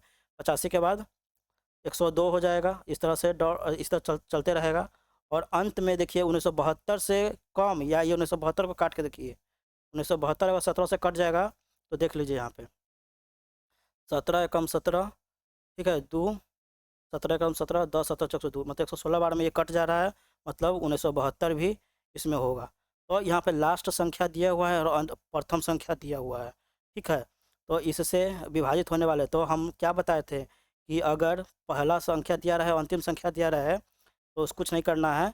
अब देख लीजिए इसमें अंतर कितना का है, 17 का अंतर है, तो इस दोनों को पहले क्या करिएगा, माइनस करिएगा। 1972 में से क्या करिएगा, 85 घटा दीजिएगा, ठीक है। तो 12 में से 5 गया तो 7 हो गया, यहाँ पे 16 में से 8 का था 8 हो गया, और यहाँ पे हो गया 16 में से 8 का 8, 1887 हो गया, बट्टे 17 हो जाएगा। इसको काट के देखिए, 17 एकम 17 1, 17 एकम 17 1, 17 एकम 11, अब प्लस 1 कर देना है। फॉर्मूला में ही होता है कि अंतिम संख्या माइनस पहली संख्या, और बट्टा में जो इसका सार्वंतर होगा वो सार्वंतर, अब प्लस 1 कर देना है, तो 112 इसका आंसर हो जाएगा। 111 पे टिक नहीं मारिएगा, 112 हो जाएगा, ठीक है ना। आसानी से बन गया कि नहीं। अब बच्चा लोग क्या करेगा कि पहले ए निकाल लेगा, फिर टी एन बड़ा वाला फार्मूला पर बनाएगा, n-1 इस तरह से करके फार्मूला बनाएगा, तो बहुत ज़्यादा समय लग जाता है, जिस कारण से बच्चे के क्वेश्चन छूट जाते हैं। चलिए अब देखिए यहाँ पे एपी वाला क्वेश्चन को छोड़ के नहीं आना है, एपी वाला क्वेश्चन को ढूंढ ढूंढ के उसको बना के लाना है, ठीक है। तो क्या बोला है, 3 संख्याएं एपी में है तथा उनका योग क्या बोला है 24 है, उनके वर्गों का योग 200 है, तो वो संख्याएं हैं। तो ध्यान से देखिए, एपी में बोल रहा है मतलब सार्वंतर समान होना चाहिए। तो देखिए यहाँ पे समझिए, बताते हैं। 4 4 8, इसको ऑप्शन से बना लीजिएगा, बहुत आसान हो जाएगा। 8 4 12 भी है एपी में, 6 2 8 2 ये भी एपी में है, 5 3 8 8 3 11 2 6 8 6 14, मतलब ये एपी में सारा चीज़ दिया हुआ है, लेकिन फिर भी आपको समझना है उनका योग 24 है। 8 4 12 12 24, इसका भी 24 आ रहा है। 6 8 14 10 24, इसका भी आ रहा है। 5 8 13 1 14 2, इसका भी 24 आ रहा है। 8 2 10 इसका भी 24 आ रहा है। तो इससे तो पता नहीं चला हम लोग को, लेकिन इससे पता चल जाएगा, ताकि इसका गुण वर्गों का योग क्या बोल रहा है 200 है। तो देखिए 4 चौका 16, अठी अठी 64, और 12 बढ़िया 144, ठीक है। तो 64 6 70 10 80 और प्लस 144, ये ज़्यादा हो जाएगा, 200 से ज़्यादा हो जाएगा, तो ये तो आपका आंसर खत्म हो गया, ठीक है। अब 6 6 1 36 प्लस 88 64 और प्लस 10 दहाई 100, वर्गों का योगफल बोल रहा है ना, वर्गों का योगफल। तो देखिए, तो 64 6 37 100 हो गया, प्लस 100 200 आ गया ना, यही आपका आंसर हो जाएगा, आगे देखने का जरूरत नहीं है, ठीक है, हो गया। अब कह रहा है कि वाई अक्ष से लंबवत दूरी, वाई अक्ष से, तो ये आपका तो वाई अक्ष हो गया ये वाला, और ये वाला एक्स अक्ष हो गया, ठीक है, एक्स अक्ष हो गया। तो वाई अक्ष से लंबवत दूरी कह रहा है, मतलब ये वाला, ये लंबवत दूरी भुज के बराबर हो गया, मतलब नीचे वाले को भुज कहते हैं, याद होगा, और ऊपर वाले को कोटि कहा जाता है, याद है ना। तो वाई अक्ष के लंबवत कह रहा है, तो इसका आंसर भुज हो जाएगा, ठीक है, कोई दिक्कत। चलिए अब देखते हैं हम लोग यहाँ पे, हाँ, निर्देशांक ज्यामिति वाला भी क्वेश्चन को छोड़ना नहीं है। ए बी को मिलाने वाली रेखाखंड मध्य बिंदु के नियामक है, तो मध्य बिंदु निकालना है ना, तो कुछ नहीं करना, मध्य बिंदु जब भी निकालना रहता है तो फर्स्ट वाले को फर्स्ट में जोड़ के बटा 2 कर दीजिएगा। 3 + 1 और बटा 2 कर दिए, एगो ये हो गया। और यहाँ पे दूसरे वाले को दूसरे से जोड़ दीजिएगा, -4 और +2 और बट्टा में 2 कर दीजिएगा, मध्य बिंदु निकालना है इसलिए, ठीक है। तो 3 1 4 बटा 2 करिएगा, तो क्या हो गया 2 हो जाएगा, और -4 में से 2 गया तो -2 और बटा 2 यानी -1 हो गया, तो 2 और 1 हो जाएगा, 2 और -1, ऑप्शन नंबर सी हो जाएगा। देख रहे कितना आसानी से बन जा रहा है। अब बहुत बच्चा क्या करता है कि उसका दूरी सूत्र मतलब अगर नहीं आता तो छोड़ के चला जाता है, लेकिन छोड़ने वाला क्वेश्चन है नहीं ना, छोड़ने वाला क्वेश्चन इसको आसानी से बना लेना है। चलिए आइए, अब देखिए, अब यहाँ पे समझने की कोशिश कीजिएगा। कह रहा है कि tan स्क्वायर का मान 90 डिग्री से बराबर या 90 डिग्री से कम होना चाहिए, और 0 डिग्री से बड़ा या बराबर होना चाहिए। √1 प्लस √tan² है, √tan² है। तो इसको आप कैसे समझिए, कैसे बनाइएगा, इसको ध्यान से देखिए। 1 प्लस tan² दिया हुआ है, तो √1 दिया हुआ है ना। ऐसे क्वेश्चंस को आपको क्या करना है, स्किप कर देना है, लेकिन इसका आंसर हमको बता दें, इसका सी के आंसर होगा, ठीक है। लेकिन ऐसा टाइप का क्वेश्चन जब भी आए तो आपको क्या करना है, स्किप कर देना है। तो अगर हम मान के चलते हैं, अगर √tan² है, तो 1 का स्क्वायर सेक ए, आप ये जानते होइएगा सेक स्क्वायर ए माइनस, ध्यान से देखिएगा, सेक स्क्वायर ए और माइनस tan² बराबर tan² बराबर जानते हैं ना 1 होता है, जानते हैं यहाँ पे, तो यही ना चीज़ है। तो सेक स्क्वायर ए बराबर, सेक स्क्वायर देखिए ध्यान से देखिए, सेक स्क्वायर ए बराबर क्या दिया हुआ है 1 प्लस tan² हो जाएगा, tan² हो जाएगा, और इस सेक स्क्वायर ए का स्क्वायर भी हटाइएगा, तो सेक ए बराबर क्या हो जाएगा √1 प्लस tan² हो जाएगा ना। इसको आप अलग अलग छाट के बनाइएगा, तो √1 और प्लस √tan² भी इसको लिख सकते हैं। तो यही चीज़ ना दिया था, यही चीज़ ना दिया हुआ है, देख रहे हैं फार्मूला पे ही तो तोड़ा हुआ है, देख रहे हैं फार्मूला याद रहेगा तो आसानी से इसको दिमाग लगा सकते हैं। तो इससे के इसका आंसर हो जाएगा, ठीक है। tan थीटा √3 किसका अथी मान होता है, tan 60 डिग्री का मान होता है ना √3, ये याद रख लीजिएगा मान। और अगर आपको PDF चाहिए फार्मूला का, तो आप ऐप डाउनलोड कर लीजिए मेरा, और उसमें आपको PDF आसानी से मिल जाएगा फ्री में, ठीक है। तो सेक 60 का मान कितना डिग्री हो जाएगा बताइए, कॉस 60 का मान कितना होता है बताइए, तो 1/2 होता है, तो सेक 60 का मान कितना हो जाएगा 2 हो जाएगा, उल्टा हो जाता है। टू हो जाएगा, ठीक है। एक -2 था ऑप्शन में, ठीक है। चलिए आइए, अब आते हैं सेक स्क्वायर 10 डिग्री और माइनस कॉट 80 डिग्री, ठीक है।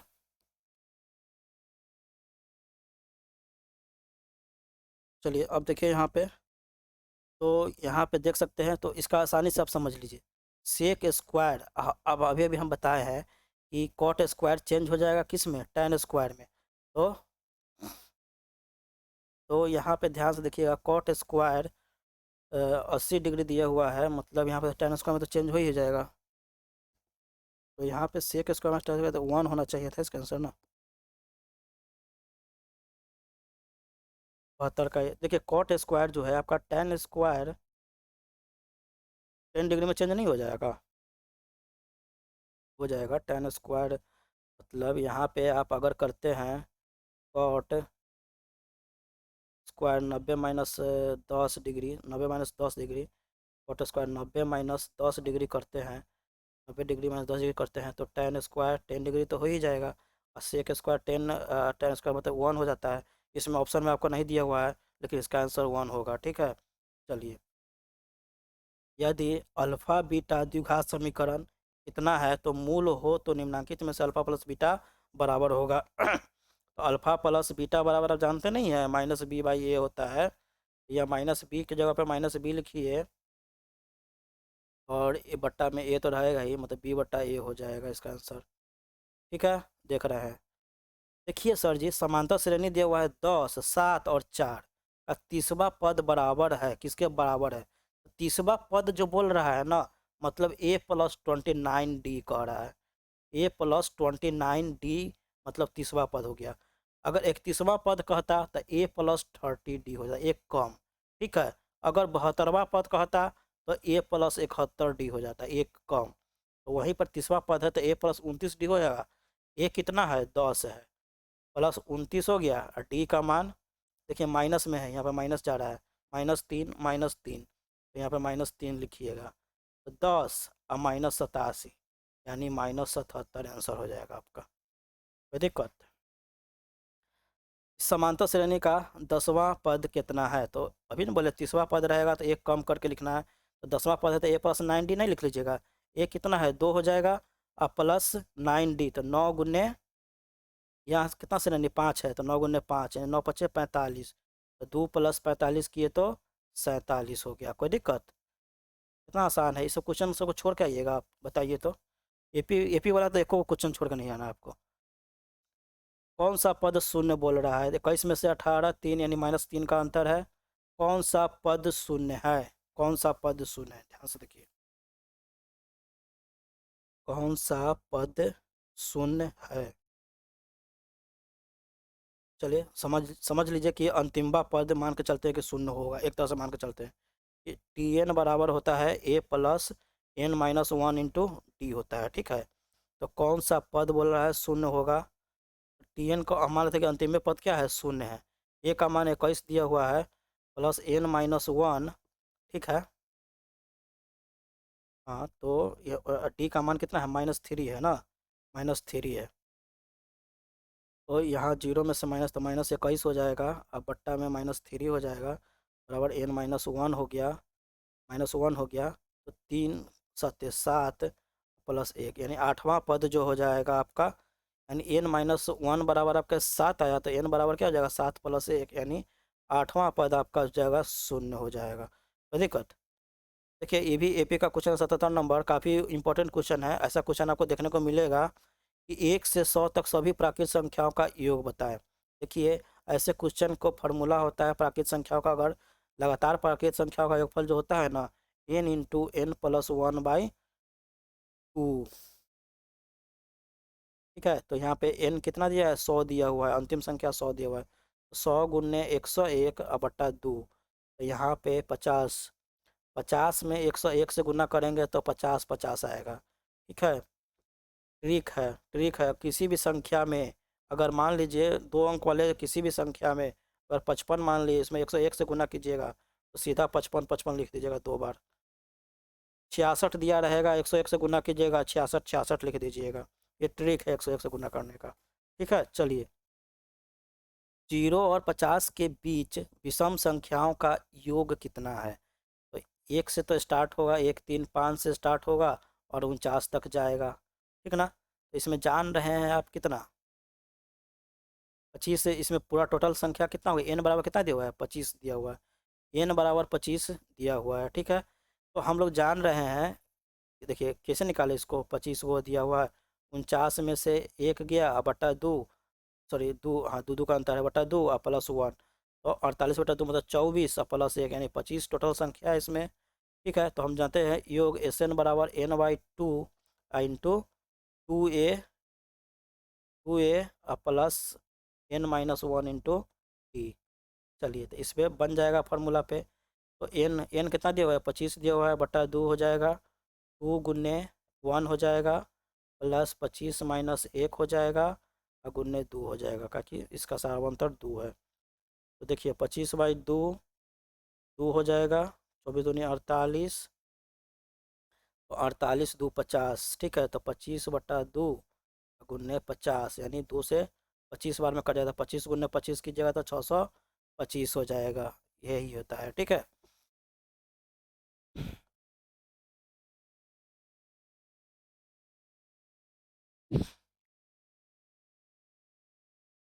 नहीं तो डायरेक्ट इसका फॉर्मूला ही होता है विषम संख्या का योग एन का स्क्वायर कर देंगे सीधा, यानी 25 का स्क्वायर, ठीक है। अगर विषम संख्या दिया रहेगा तो एन का स्क्वायर कर दीजिएगा। चलिए आइए अब इसका योग यदि ज्ञात करना, अंतिम संख्या 10 है, पहला वाला संख्या 34 है, और टोटल कै गो संख्या है वो निकाल लीजिएगा, यानी 10 माइनस 34 और बट्टा दो प्लस वन करके, तो 10 में से 34 गया तो माइनस 24 बट्टा दो, ठीक है।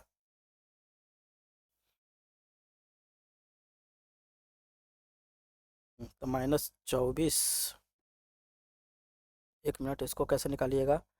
सॉरी, मतलब ऐसे समझिए कि हम लोग ऐसे माइनस करके करते थे, तो इसमें क्या कर दीजिएगा, 34 10 44, 44 बटा दो यानी 22, आपका हो जाएगा 22 प्लस एक यानी 23 को टोटल इसमें पद होगा, ठीक है। टोटल पद 23 गो रहेगा इसमें, ठीक है। 10 12 14 16 18 इस तरह से करके 23 गो पद होगा। तो इसका एसएन निकालना हमको, सॉरी इसमें हाँ एसएन निकालना है। n/2, n/2 मतलब 22 एक 23, 23 बटा दो, 23 बटा दो, इस पर नहीं बनेगा, देखिए यहाँ पे, तो 34 10 44 और बटे दो, ठीक है।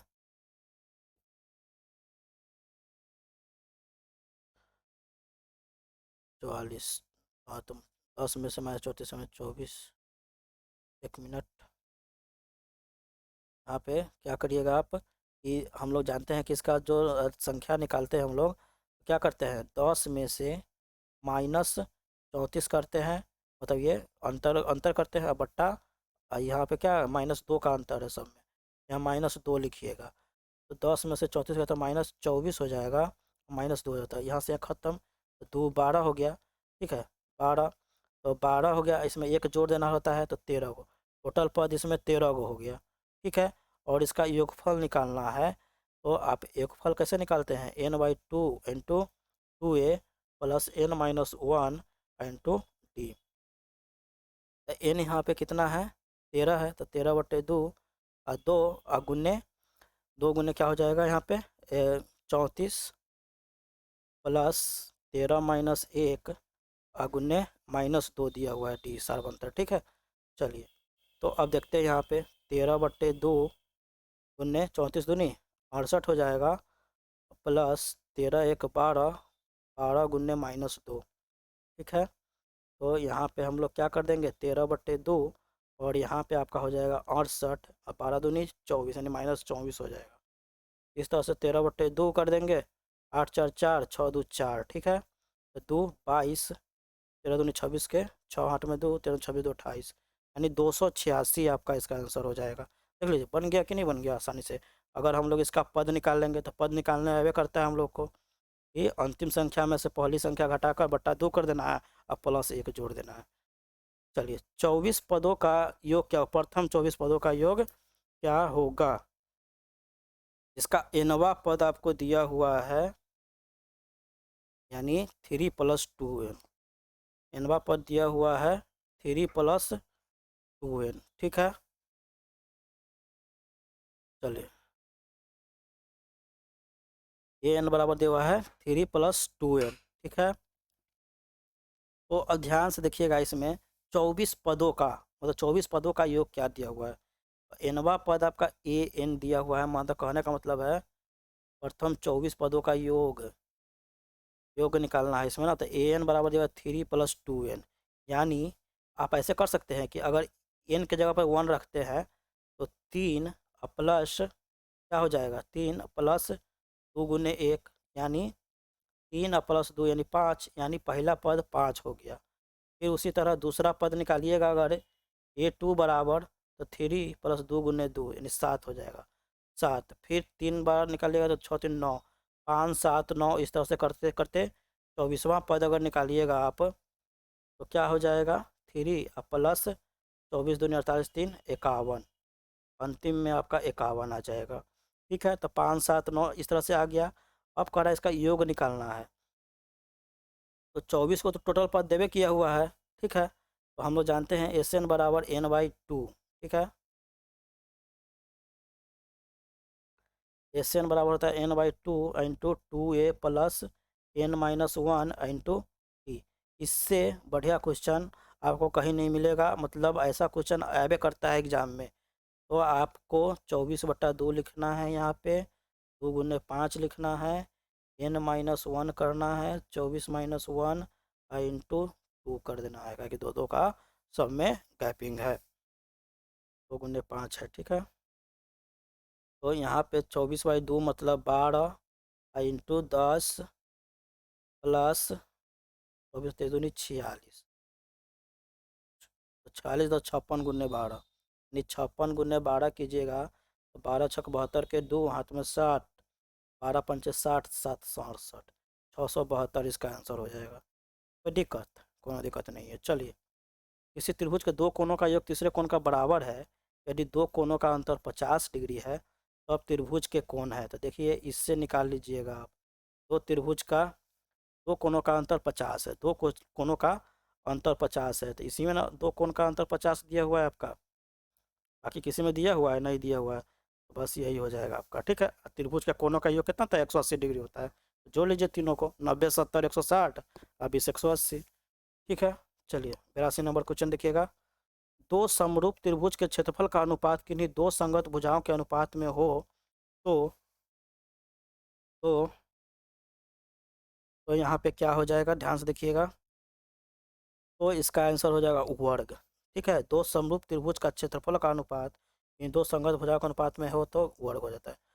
ए बी बराबर 6√3 सुन रही है, ए सी बराबर इतना दिया हुआ और बी सी बराबर इतना दिया हुआ, तब कौन बी होगा, तब कौन बी होगा। यहाँ पे देखिए, अगर ये ट्रिपलेट हुआ तो 90 डिग्री का कौन हो जाएगा। अब ट्रिपलेट कैसे निकालते हैं हम लोग, इसका स्क्वायर करके इसका स्क्वायर करके देखिए, तो 6 36 प्लस 6√3 का स्क्वायर मतलब 36 तो 108, 36 अब प्लस 108 मतलब 144 हो गया। अब बराबर 12 का स्क्वायर कीजिएगा तो 144 हो गया, यानी ये ट्रिपलेट है। ट्रिपलेट पाइथागोरस प्रमेय जानते हैं ना, पाइथागोरस प्रमेय कि अगर समकोण त्रिभुज में क्या होता है ट्रिपलेट में, कि अगर दो भुजाओं का योगफल, वो भुजा के वर्गों का योगफल तीसरे भुजा के वर्गों का योगफल के बराबर हो जाएगा तो उसका कोण समकोण होता है, 90 डिग्री होता है। चलिए, अब देखिए, A B C P D E दो समबाहु त्रिभुज इस प्रकार है कि डी भुजा बी सी के मध्य बिंदु है, तो त्रिभुज ए बी सी और बी डी ई के क्षेत्रफल का अनुपात होगा। तो इसका आंसर हो जाएगा, अगर प्रमेय याद होगा तो आसानी से बना लीजिएगा, नहीं तो नहीं बन पाएगा, 4:1 के अनुपात में होगा। ऐसे क्वेश्चन पूछे जाते हैं। देखिए, ऐसा क्वेश्चन जब भी आए ना, 85 नंबर क्वेश्चन एकदम ध्यान से देख लीजिए। त्रिभुज के भुजा दिया रहे और त्रिभुज का क्षेत्रफल पूछे, तो भुजा का अनुपात 4:9 है, तो क्षेत्रफल पूछ रहा है तो सीधे स्क्वायर कर दीजिएगा, 4 चौका 16, 9 9 81, यानी क्षेत्रफल का अनुपात 16:81 हो जाएगा, ठीक है। कोई दिक्कत, त्रिभुज ABC में ए 4 सेंटीमीटर, बी 5 सेंटीमीटर और सी 3 सेंटीमीटर। तो ट्रिपलेट तो आपको याद है, 3 4 5, 3 3 9 और प्लस 16 और बराबर 5 का स्क्वायर 25, तो आइए तो गया आ गया, मतलब ये भी 90 डिग्री का है, ठीक है। कोई दिक्कत, ऐसा ही क्वेश्चन आगे करता है, ठीक है। चलिए 87 नंबर क्वेश्चन देखिएगा। अगर बिंदु 2 - 3 सम कोणाक्ष के किस चतुर्थांश में स्थित है? हाँ, ये याद कर लीजिए, चतुर्थांश वाला याद कर लीजिएगा। आपके प्रथम वाले में प्लस प्लस रहता है, ठीक है, दूसरे वाले में माइनस प्लस रहता है, ठीक है, तीसरे वाले में माइनस माइनस रहता है, और चौथे वाले में प्लस माइनस रहता है, ठीक है। मतलब कोई भी जो पद होगा, तो यहाँ पे देखिए 2 है और -3 है, 2 प्लस में है, पहला वाला एक्स अक्ष वाला प्लस में और वाई वाला अक्ष माइनस में रहे, तो देखिए एक्स वाला अक्ष प्लस में, तो एक्स वाला अक्ष प्लस में और वाई वाला माइनस में, तो चतुर्थांश में ना है, चतुर्थ वाला चतुर्थांश में है, ठीक है, कोई दिक्कत नहीं है, ऐसा मान लीजिए। अब इसको देख लीजिए, माइनस माइनस किस में था? दोनों में माइनस माइनस कौन था? तीसरे पद में ना था। इसमें प्लस प्लस था, इसमें माइनस प्लस था, और इसमें प्लस माइनस था, ठीक है, ऐसे करके याद रखिएगा। तो इसमें माइनस माइनस दिया हुआ है, तो तीसरा पद हो जाएगा, ठीक है।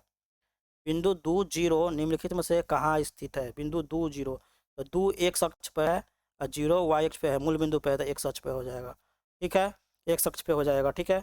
चलिए एक्स बराबर, मतलब पहला वाला एक्स अक्ष पे रहता है, दूसरा वाला वाई अक्ष पे रहता है, इसलिए याद रखिएगा। एक्स बराबर -5 का आलेख कैसी सरल रेखा है?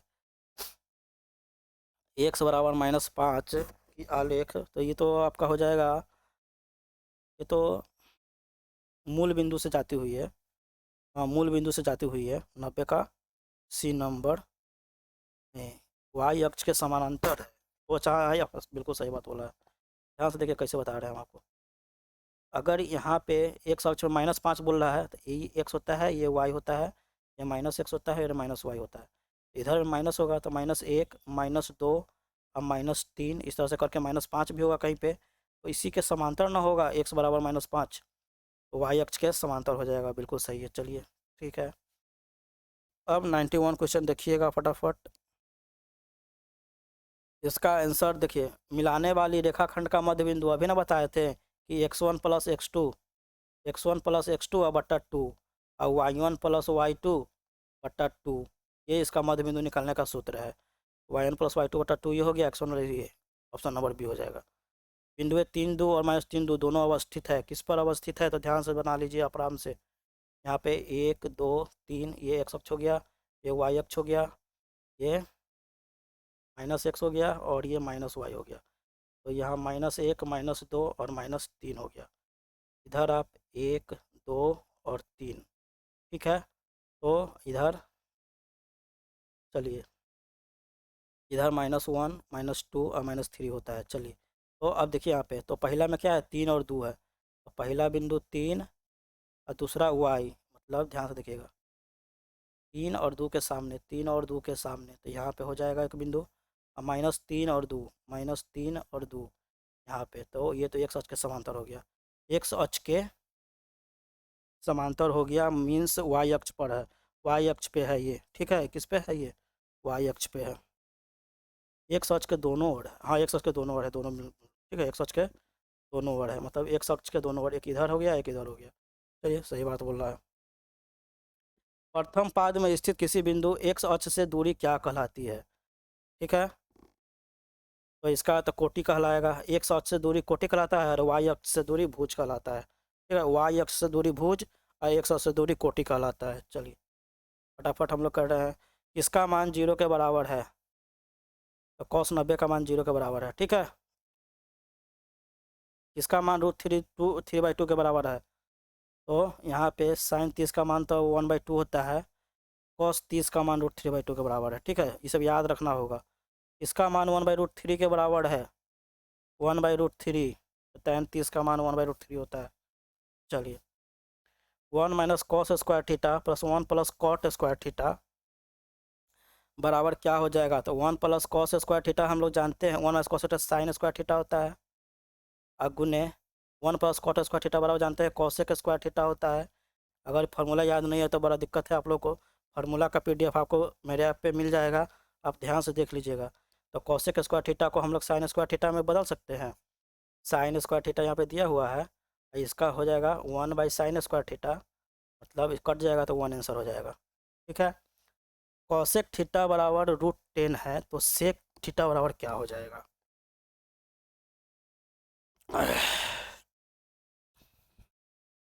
तो इसका आंसर क्या हो सकता है, आराम से देखिए। ऐसा क्वेश्चन कैसे बनाइएगा, कॉसेक थीटा मीन्स क्या मीन्स, देखिए कॉसेक थीटा मीन्स हो गया मतलब साइन थीटा बराबर होता है पी बटा एच, तो कॉसेक थीटा मतलब एच बट्टा पी, ठीक है। कॉसेक थीटा मतलब एच बट्टा पी हो गया, ठीक है।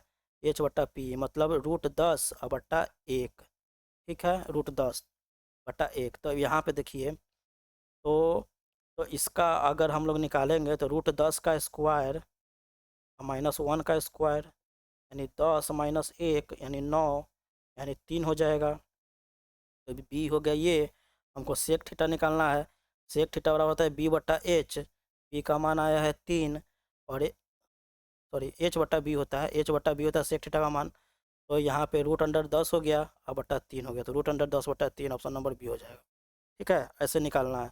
ये क्वेश्चन सब छोड़ के आइएगा, आप बताइए तो कितना बेवकूफ़ी की जगह ऐसा क्वेश्चन छोड़ के आएगा। तो साइन ए का मान पी बट्टा एच होता है, मतलब पी का मान 8 दिया हुआ है और इसका मान 17 दिया हुआ है। अगर आपको ट्रिपलेट याद होता तो बी का मान 15 हो जाता है, ठीक है। ट्रिपलेट याद है तो 8, 17 और 15 होता है, ठीक है।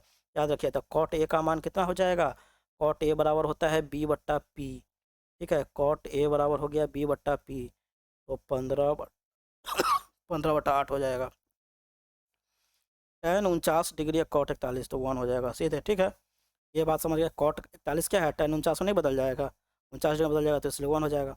इसी तरह ऑब्जेक्टिव क्वेश्चन आपको बनाना है ट्रिक बेस पे, ठीक है। काफ़ी अच्छा क्वेश्चन सब आपके लिए लेकर आए थे, और इसका प्रैक्टिस कीजिए आप क्वेश्चन बैंक से, आपको अच्छा मार्क्स आ जाएगा। 50 में 50 आप पक्का ला दीजिएगा, हम गारंटी देते हैं। और ऐसे ही क्वेश्चंस का प्रैक्टिस करके जाइएगा, ठीक है। और एग्ज़ाम में जाने से पहले ये ऑब्जेक्टिव क्वेश्चन पक्का देख के जाइएगा आप, ठीक है, ताकि आपको एक बार रिवीजन हो जाए, ठीक है। तो ऐसे क्वेश्चंस आपको आते रहेंगे, आप इस चैनल से जुड़े रहिए और अच्छे से तैयारी कीजिए। Thank you. अगले वीडियो में मिलते हैं।